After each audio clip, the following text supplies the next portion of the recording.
Привет, друзья, это канал Илон Маск. На прошлой неделе мы выпустили перевод интереснейшего события – Код Конференс. Мы старались, переводили, но из-за специфического вопроса одного из зрителей YouTube решил его никому не показывать. Вот сейчас справа выскочит подсказка в углу экрана, ее можно как нажать, как посмотреть интервью. Ну, сразу после дайджеста, конечно. А в этом выпуске Tesla выплачивает миллионы за расизм, гига пива на гигафесте, а стоимость SpaceX превысила 100 миллиардов. Начинаем с новостей про Tesla.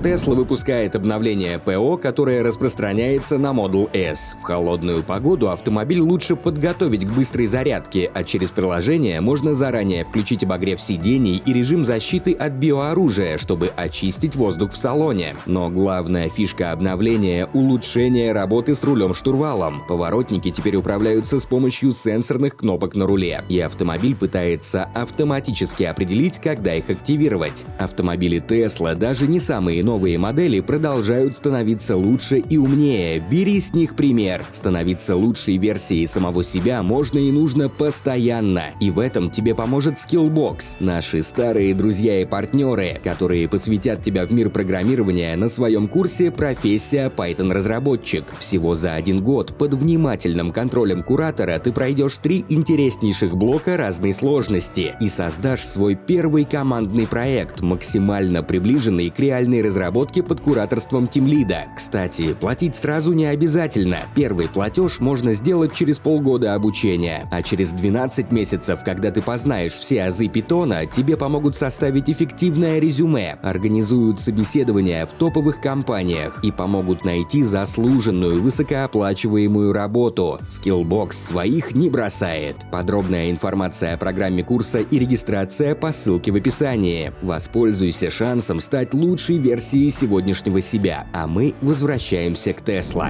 Tesla официально начала широкий выпуск бета-версии полного автопилота в США. Версия 10.2 будет доступна водителям с оценкой безопасности 100 из 100. Высокие требования автопроизводитель предъявляет не только к себе. Одновременно с этим Илон Маск поделился, что Tesla рассматривает возможность лицензирования ПО полного автопилота для других автопроизводителей. Некоторые владельцы возмутились, мол, они заплатили за пакет полного автопилота, доступ к нему при плохих оценках безопасности получить не могут, а тут выясняется, что Tesla лицензирует ПО. При этом Маск признал, что алгоритм расчета оценки пока не безупречен и будет совершенствоваться. Что скажете, праведное возмущение у владельцев или зря воду мутят? Давненько у нас не было повышений цен на младшие модели Tesla, мы даже заскучали. С начала года Model 3 Стандарт Плюс подорожала на 13%, так что если вы уже давно думаете о покупке, то лучше, конечно, поспешить. Задумайтесь об этом накануне между трапезой с лобстерами и размышлениями о карьере рантье.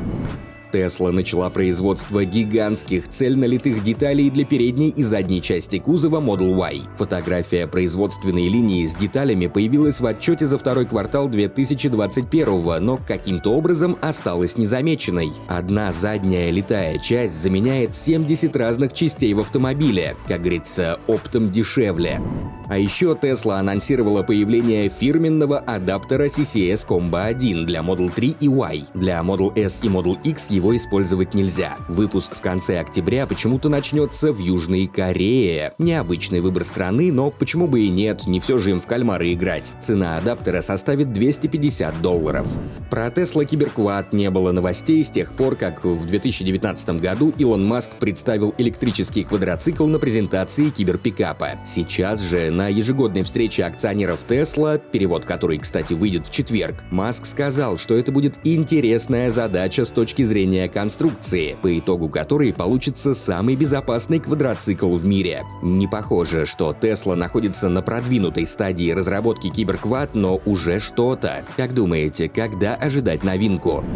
Также Илон Маск объявил, что Tesla официально переносит штаб-квартиру в Остин. Если помните, в начале пандемии Маск злился на Калифорнию из-за ограничений, затрудняющих производство, и грозился покинуть штат. Потом Tesla объявила о планах построить большой завод и комплекс в Техасе, но штаб-квартира все-таки осталась в Пало-Альто. Сам Маск тогда переехал в Техас, и ходили слухи, что вскоре за ним последует Tesla. Теперь ожидания подтвердились, но Маск подчеркнул, что Tesla продолжит продолжит расширять свое присутствие в Калифорнии. Производство на заводе во Фримонте увеличится на 50%. К слову о Фримонте. Суд обязал Tesla выплатить $137 миллионов бывшему работнику по временному контракту на заводе во Фримонте в рамках иска о расовом насилии. Темнокожий лифтер Оуэн Диас, нанятый кадровым агентством, работал на фабрике во Фримонте с июня 15 по май 2016 года. Согласно иску, Диас работал во враждебной среде, где ежедневные расистские эпитеты были обычным делом, а в туалетах и вовсе были свастики и расистские карикатуры. Он утверждает, что Tesla не приняла достаточных мер, чтобы остановить происходящее. Свидетели подтвердили, что расистские высказывания на фабрике действительно были, но все согласились, что обычно они звучали дружелюбно и от афроамериканских коллег. Tesla указала, что ответила на все 3 жалобы Диаса руководству, убрала рисунки в туалете и уволила тех, кто их нанес. Диас заявлял, что доволен принятыми мерами. Также компания отметила, что, несмотря на жалобы, Диас рекомендовал работу в Tesla своим детям. Вице-президент Tesla по персоналу написала в письме сотрудникам, что компания не оспаривает справедливость жалобы и признает, что в 15-16 годах ситуация была не идеальной. Тем не менее, с тех пор Tesla прошла долгий путь и принимает все возможные меры, чтобы обстановка в компании была дружелюбной и инклюзивной для всех. Мы, в свою очередь, надеемся, что обстановка в комментариях после этой новости тоже останется дружелюбной.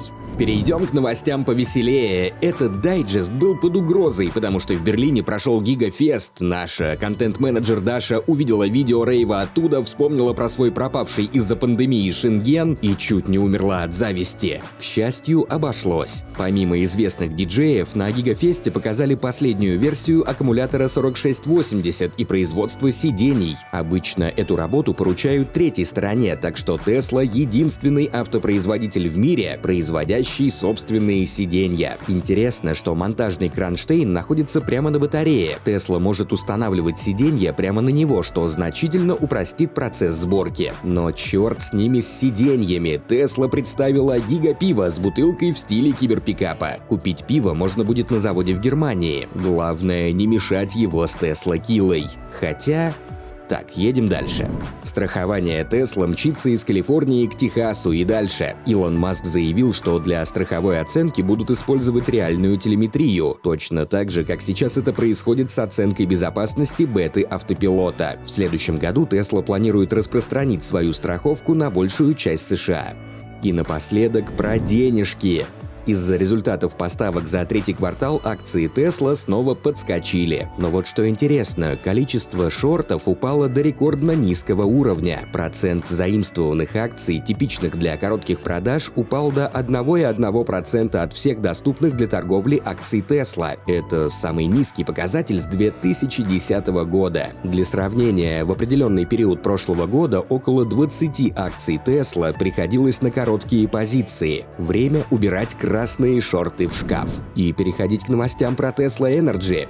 Tesla расширяет рынок установки солнечной крыши. Теперь установка доступна в любой точке США. До недавнего времени это было возможно только в пределах относительно небольшого расстояния от складов Tesla Energy. Теперь подать заказ может любой желающий. Тем не менее, сперва Tesla будет отправлять мастеров для проверки домов перед тем, как приступить к любому проекту. Для того, чтобы убедиться, что конструкция подойдет для установки солнечной крыши.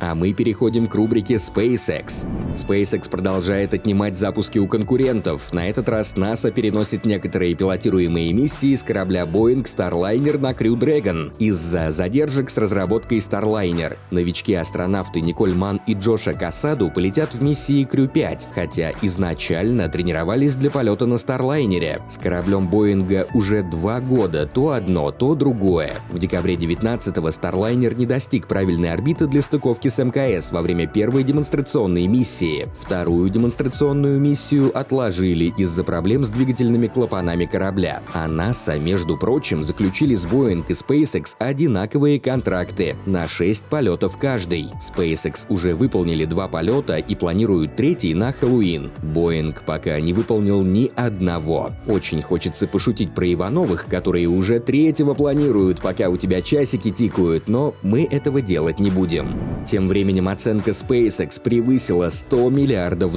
долларов. Теперь это вторая по величине закрытая частная компания в мире. Если что, в феврале компанию оценивали в 74 миллиарда. Согласно отчету CNBC, рост стоимости SpaceX не связан с новым привлечением капитала. Существующие инвесторы просто заключили со SpaceX сделку и продали свои акции на сумму до 755 миллионов долларов по цене $560 за акцию. Запуск Falcon Heavy для космических сил США снова отложен. Миссия USSF-44 с засекреченным военным грузом перенесена на первый квартал 2022-го. Это уже третий перенос миссии, она задержана на год от первоначального срока. Военные, как всегда, не дают прямых ответов о причинах. По обрывкам информации можно догадаться, что производитель полезной нагрузки столкнулся с некими проблемами. Производителем, если что, может быть Lockheed Martin или Boeing. Ни на что не намекаем. Starlink станет доступным для клиентов в США по всей стране к концу октября. Германия чуть опередила Штаты, все немцы получили доступ на этой неделе. Сервис все еще ограничен по количеству пользователей в одном районе, но с увеличением количества спутников эта проблема будет решена. Следующий запуск пока намечен на середину октября, но это не точно. Будет точно, мы вам обязательно расскажем. Зато мы точно можем поблагодарить ребят, которые присылают нам донаты, некоторых даже знаем по именам. Не забывайте подписываться. И на канал подписывайтесь, и лайки ставьте, пожалуйста. И в четверг приходите, перевод будет интересный. И лайки ставьте, и подписывайтесь. Скоро увидимся.